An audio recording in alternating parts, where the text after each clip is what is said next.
16वीं लोकसभा में एक बार फिर से अध्यक्ष पद पर चुना गया है एक महिला को। हमारे साथ हैं सुमित्रा महाजन जी, जिन्हें लोग इज्जत से ताई कहते हैं, कई लोग प्यार से भी ताई कहते हैं। पहला सवाल अगर मैं आपसे शुरू करूं, पिछली लोकसभा में भी मीरा कुमार जी स्पीकर थी, इस बार भी आप एक महिला को स्पीकर चुना गया।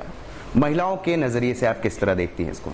ये तो देखो, इसका मतलब कंटिन्यूअसली 2 बार महिला का स्पीकर बनना ये बताता है कि किस प्रकार महिलाएं भी अपना एक ये वजूद दिखा रही है, बता रही है, और उनको महत्व भी मिल रहा है, रिकॉग्निशन मिल रही है महिलाओं को, ऐसा मैं मानती हूँ।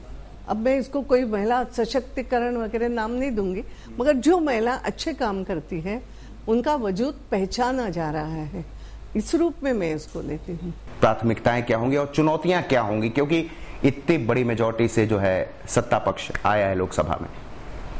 बिल्कुल बात आपकी सही है कि 3 बातें हो गई है इसमें। एक तो नए सांसदों की संख्या बहुत ज्यादा है। दूसरी बात यह है कि सत्तारूढ़ पार्टी पूर्ण बहुमत, और एनडीए का विचार करो, साथ देने वाले का विचार करो तो पूर्ण बहुमत से भी बहुत आगे बढ़ जाता है, 300 के ऊपर जा रहा है। इतना एक ताकत का बहुमत, और उसके सामने एक बिखरा हुआ विपक्ष कि जिसमें पक्ष विपक्ष में बातें ऐसी है कि कई दल तो ऐसे हैं कि जिनके 2 सांसद है या 4 सांसद है, ऐसा भी है।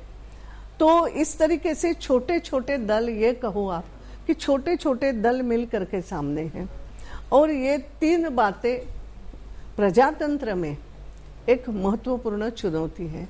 क्योंकि प्रजातंत्र में दल छोटा हो या बड़ा, उसको महत्व तो होता है, एक एक सांसद का भी अपना महत्व होता है, और सबकी आवाज जो है वो जनता की आवाज है।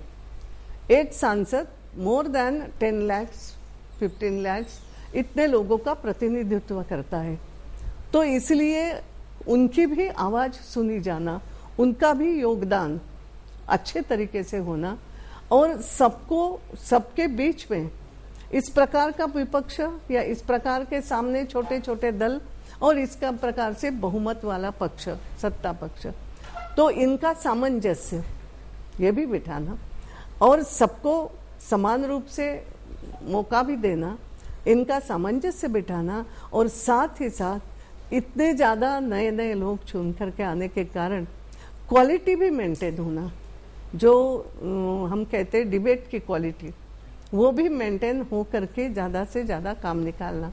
ये सभी बातें मेरे दिमाग में हैं कि ये सभी एक प्रकार से चुनौतियां हैं। आपने कहा कि तमाम दल हैं, कई दफा लोग पहली दफा जीत के आए हैं, और सबको बराबर के रूप में आप जो है तवज्जो देना चाहेंगी। पर एलओपी के बारे में क्या होगा फैसला? आप किस तरह से क्योंकि एलओपी बनने के लिए भी जो एक मिनिमम संख्या चाहिए सांसदों की, वो तक किसी दल के पास नहीं है। ऐसी स्थिति में अगर विपक्ष बिल्कुल ही नहीं है तो क्या करेंगे आप? देखते हैं उसके भी क्या नियम है क्या नहीं, उसका मैं अभ्यास कर रही हूँ, किस तरीके से क्या कर सकते हैं ये थोड़ा सोच रही हूँ। इस पर भी सोचूंगी, सबसे थोड़ा सलाह मशविरा क्या हो सकता है। जो इसके तज्ञ हैं, ये हम कह सकते हैं, जो कॉन्स्टिट्यूशन के तज्ञ हैं, जो लोकसभा के इससे परिचित हैं, ऐसे लोगों से थोड़ी चर्चा करके इसमें से कुछ करेंगे। 15वीं लोकसभा में अगर सुमित्रा जी देखा जाए तो बहुत ज्यादा व्यवधान रहा, तब आप विपक्ष में थे, सदन चल नहीं पाया बिल्कुल, और कई ऐसे दृश्य हुए जो नहीं होना चाहिए था। आपको क्या लगता है? आपके बारे में हम लोगों ने अब तक देखा है, आप बहुत सॉफ्ट हैं, तो किस तरह से इन सारी चीजों से निपटेंगी, क्या करेंगी? अभी देखो, अभी दृश्य सब तो ऐसा नहीं कि ऐसा ही होगा, ऐसा भी नहीं कह सकते, लेकिन अगर ऐसा मौका आया तो करना पड़ेगा। तो वो एक कहते हैं ना कि वज्रादपि कठोरानि मृदुनि कुसुमादपि, ऐसा भी होता है। तो दिखने में अगर सॉफ्ट दिखे तो समय आने पर वो कठोर भी व्यक्ति बन सकती है, दोनों होता है। तो ऐसा नहीं है, वो मुझे करना पड़ेगा। सॉफ्ट तो हूँ, प्रयत्न तो यही रहेगा मेरा कि एक मृदुता से सबको समझाते हुए ही मैं कैसा इसमें से मार्ग निकालूंगी। 8 बार आप चुनकर आई, सांसद बनी, काफी वरिष्ठ हैं, आपको लगता है कि अब आप अपने शिखर पर हैं इस वक्त? मैं तो कभी भी शिखर पर रहने की मैंने कभी सोची नहीं थी। क्योंकि शिखर पर रहो तो बहुत बड़ी बात हो जाती है, वो वहाँ एक ही व्यक्ति पहुंच रहा है, ऐसा नहीं। मेरे जैसे कई हैं, मेरे जैसे कई लोग हैं जो 7 बार 8 बार सांसद बने, भले ही बदल बदल के बने होंगे, पर स्पीकर तो आप चुने गए। और हाँ, स्पीकर चुने गए, ये बात सही है। मगर वास्तव में मैंने तो कभी ऐसी कोई एम्बिशन कभी पाली नहीं थी कि मुझे ये करना।